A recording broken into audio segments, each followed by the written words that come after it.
Hi guys, in today's video it is all about the Sony Xperia Z3, but 5 months later, not exactly but close enough, and I already did an in-depth video of it, told you all the great and all the bad stuff and why I thought it was the best device back then. But 5 months later, did my experience change? Did my opinion change? Do I still think it is the best smartphone right now out there? We'll know soon enough. Okay, let's damn it.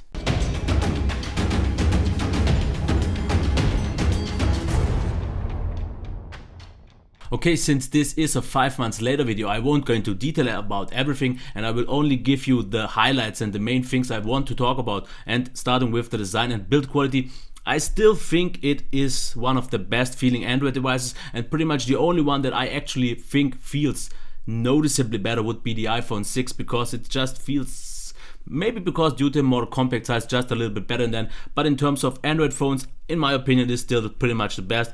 Of course, all the rounded edges are great. I had a little bit of a gripe with the flaps, as you can maybe see right here, but I also use the magnetic dock for charging and I don't use them at all anymore because my SD card is always in, and I don't use the micro USB because I have the magnetic dock, and that is really great because I just dock it in.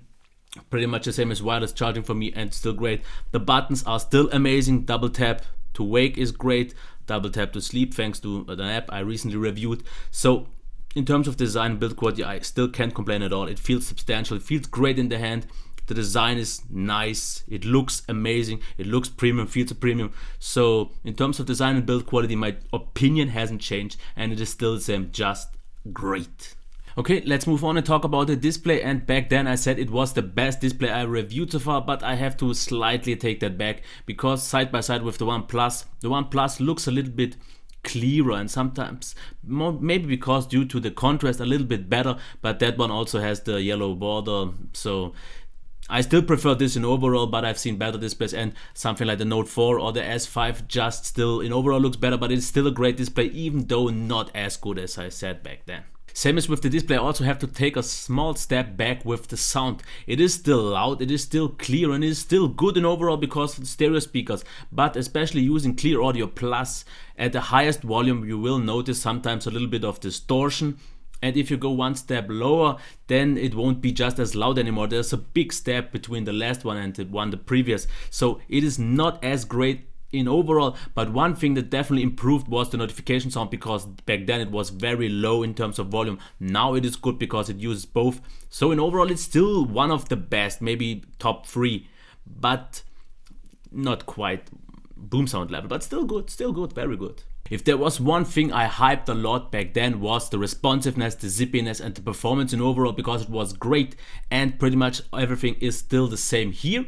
Nothing has changed until I rooted my device. I'm not sure if I maybe just have to factory reset again, but since the root, it's maybe like only 2 apps like Phoenix and Feedly Reader that stutter a bit. Everything else is still super smooth, but it took a little bit of a dive in terms of snappiness and stuttery, because I see some lag now, but I think this is just a factory reset thing I will have to do, but I'm waiting for Lollipop, so it's not the issue. But otherwise it is still absolutely great, absolutely fast, and with Lollipop it will just get better, so I have still nothing to complain. I'm still super happy with the performance. If you've ever seen a review of the Sony Xperia Z3, you will most probably know the biggest advantage of this phone over any other, and that is the battery life, and nothing really changed. I can get through one of the heaviest days I could imagine, and in usual casual use right now I get through 2 days with about 4 hours of screen on time. It was a little bit better before the last update, and a few people say this as well, but it is still the best. It is still beating the OnePlus and still beating everything else. So even though it maybe took a little bit of a small dive, it is still the best I could imagine. We have late February, and by now I would have expected to have Lollipop already, but no, it is still on KitKat.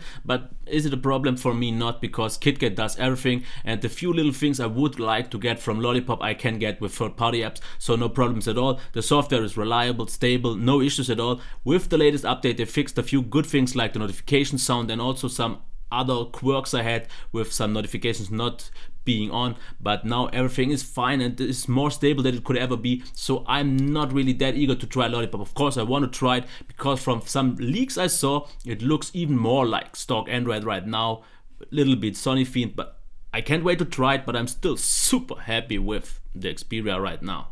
5 months ago I already did say, sadly the XDA support isn't the best, and sadly it isn't the best yet either, because we have root right now without having to unlock the bootloader and not lose any features. That is great. We can install the Xpose framework now to get around maybe some limitations of the OS, wink wink.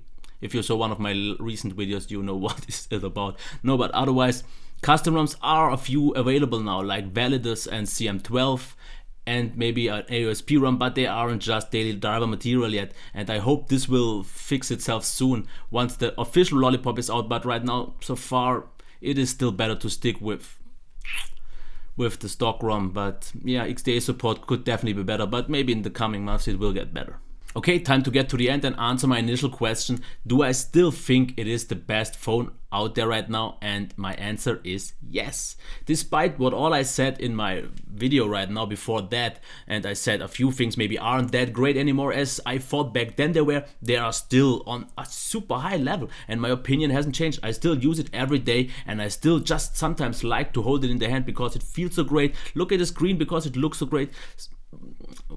Watch some videos, okay? When I say great sound, it is still smartphone sound. Let's not forget that. So the sound won't blow anyone away, but it's still great. The camera is still great, even though I don't use the camera a lot. But everything there is, it is still more than convincing, and I have yet to see something with a better overall package.